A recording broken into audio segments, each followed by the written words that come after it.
सुभाष अपनी पत्नी राधिका के साथ रेलवे स्टेशन पर खड़ा अपनी ट्रेन का इंतजार कर रहा होता है कि तभी राधिका सुभाष से बोलती है, अजी हम रात के 12 बजे वाली जामुन ट्रेन में नहीं जाएंगे? काहे नहीं जाना भाई? अरे तुम औरतों का भी अलग ही ड्रामा चालू रहता है। अब जरा हमको बताओगी कि आखिर अचानक से क्या हो गया जो 12 बजे वाली जामुन ट्रेन में नहीं जाना है? अजी हमने कुछ औरतों को उस ट्रेन के बारे में बातें करते सुना है कि उस जामुन ट्रेन में जामुन से भरा टोकरा लेकर एक चुड़ैल घूमती है। हमें तो उस चुड़ैल के बारे में सुनकर ना जाने बहुत डर लगने लगा है। लो, हम आदमी लोगन की बात तुमको सुनाई नहीं देती है, पर दूर खड़ी औरतों की सब बात सही सुनाई दे जाती है।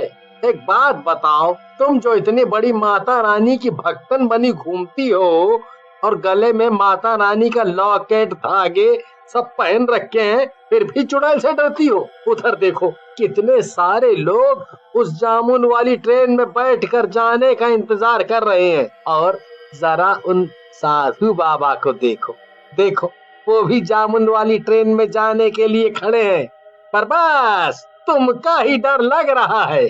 तभी घड़ी में ठीक 12 बजते हैं। प्लेटफॉर्म पर जामुन वाली ट्रेन आकर रुकती है। ट्रेन को देखकर सभी लोग खुशी से उसमें चढ़ने लगते हैं। लो जी, जामुन ट्रेन ठीक 12 बजे प्लेटफार्म पर आ गई है, और जरा देखो तो इस ट्रेन को कितनी सुंदर लग रही है। ऐसा बोलकर सुभाष और राधिका ट्रेन में जाकर सीट पर बैठ जाते हैं। अजी ना जाने हमको कुछ ठीक नहीं लग रहा है, अजीब सी घबराहट हो रही है। तभी एक लड़की जामुन से भरा टोकरा लेकर ट्रेन में घूमती हुई अपने जामुन बेच रही होती है। ले लो काले काले मीठे मीठे जामुन ले लो, जो एक बार खाएगा बस जामुन का दीवाना हो जाएगा। ट्रेन में बैठा मनीष अपने दोस्त गौरव से बोलता है, अरे गौरव, जरा इस जामुन बेचने वाली को तो देख, क्या मस्त लग रही है। चल जरा इसे जामुन खरीदते हैं और मजे लेते हैं। अरे जामुन वाली छमिया, जरा हमें भी तो अपने मीठे मीठे जामुन खिला दो। हाँ क्यों नहीं बाबूजी, ये लो 1 नंबर के मीठे मीठे जामुन। एक बार खाओगे तो बस जामुन की दुनिया में गुम हो जाओगे। सुंदर लड़की को जामुन बेचता देख ट्रेन में बैठे कई लोग जमुना से जामुन खरीद लेते हैं। तभी सुभाष भी जमुना को अपने पास बुलाता है और उससे जामुन खरीदने लगता है। अजी अब कुछ भी हो जाए आप ये जामुन नहीं खरीदेंगे, वैसे भी हमें कोई जामुन वामुन खाना पसंद नहीं है। हाँ, जब से हम इस ट्रेन में बैठे हैं हमारा तो जी ही घबरा रहा है। अरे तुम नहीं खाओगी तो ना सही, पर हमें 2 जामुन चखने दो। हाँ सब समझ रही हूँ मैं कि आप किसे चखने की बात कर रहे हो। सुभाष सामने वाली सीट पर बैठे साधु बाबा से बोलता है, देखो ना साधु बाबा, हमारी औरत को जब से ई ट्रेन में बैठी है तब से अजीब अजीब बातें किए जा रही है।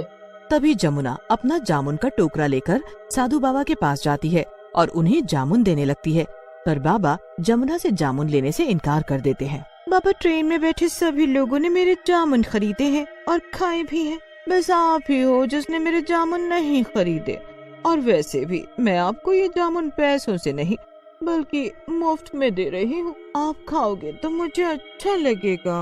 बेटी, तुम्हारा बहुत बहुत धन्यवाद, पर मैं ये जामुन नहीं ले सकता। मगर जामुन तो आपको लेने पड़ेंगे और खाने भी पड़ेंगे।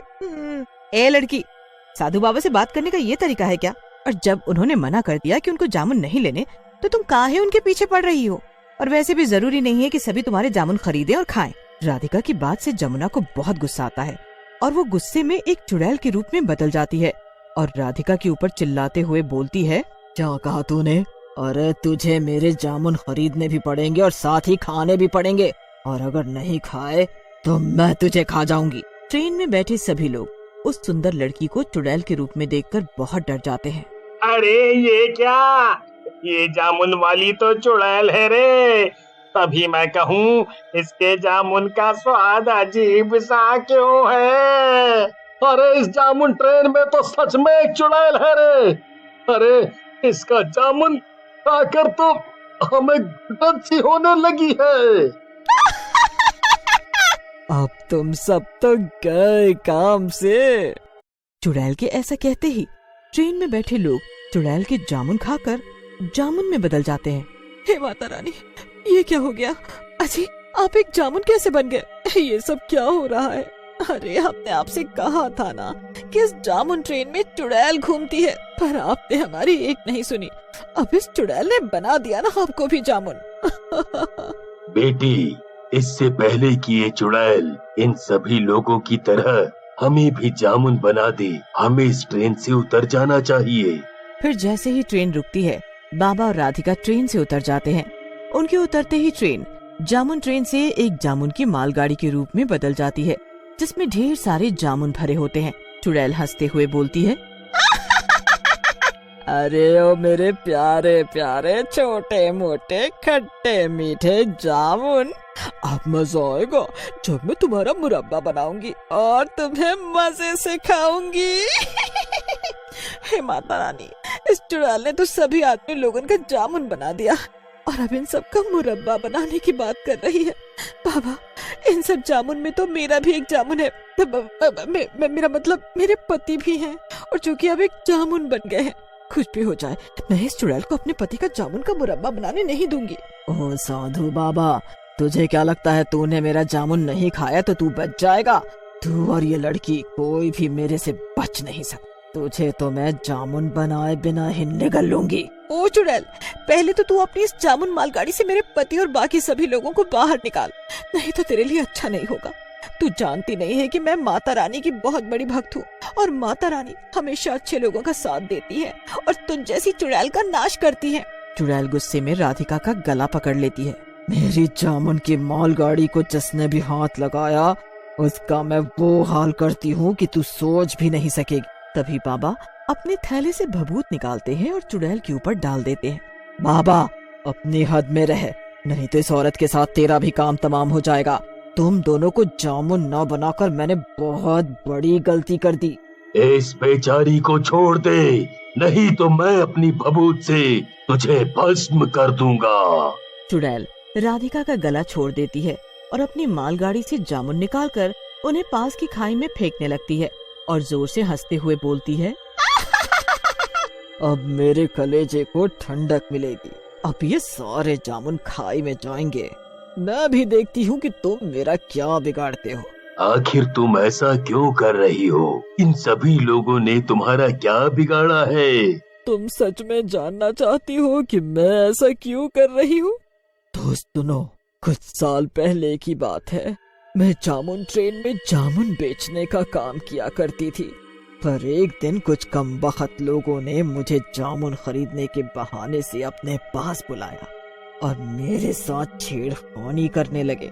जब मैंने उन्हें रोकने की कोशिश की तो उन्होंने मुझे मारना शुरू कर दिया। मैं अपने आप को बचाने के लिए ट्रेन में बैठे हर आदमी औरत से मदद मांगती रही, पर किसी ने मेरी मदद नहीं की, बल्कि मेरे साथ जो हुआ उसका तमाशा देखते रहे और मेरे जामुन से भरा टोकरा जो मेरी रोजी रोटी का सहारा था उसे चलती ट्रेन से बाहर फेंक दिया और मेरे साथ बदसलूकी करके मुझे भी चलती ट्रेन से इसी खाई में फेंक दिया। बस, ये तो सचमुच तुम्हारे साथ बहुत ही बुरा हुआ, सच में। मगर इन सब में मेरे पति का क्या दोष? ये इस ट्रेन में बैठे बाकी लोगों का क्या दोष है? अरे उन लोगों को तो मैं कब का अपनी जामुन मालगाड़ी में भरकर इस खाई में स्वाहा कर चुकी हूँ। बाबा, कुछ कीजिए, नहीं तो ये चुड़ैल अपने पति को खाई में फेंक देगी। फिर क्या था, बाबा और राधिका ट्रेन की पटरी पर हवन करने बैठ जाते हैं। हवन की आग देखकर चुड़ैल भी उनका कुछ नहीं बिगाड़ पाती। फिर जैसे ही हवन पूरा होता है तो चुड़ैल चिल्लाते हुए बोलती है, मेरा बदन जल रहा है। बाबा, तूने मेरे साथ सही नहीं किया। जमुना, जमुना चुड़ैल, अगर तुम्हें मुक्ति चाहिए तो तुम इन सभी जामुनों को फिर से इनके रूप में बदल दो। बाबा की बात सुनकर चुड़ैल अपनी जामुन मालगाड़ी में भरे सभी जामुनों को फिर से उनके रूप में बदल देती है। जैसे ही सभी जामुन अपने अपने रूप में आते हैं, चुड़ैल की आत्मा को मुक्ति मिल जाती है और जमुना चुड़ैल अपनी खाली जामुन मालगाड़ी के साथ हमेशा के लिए वहाँ से गायब हो जाती है।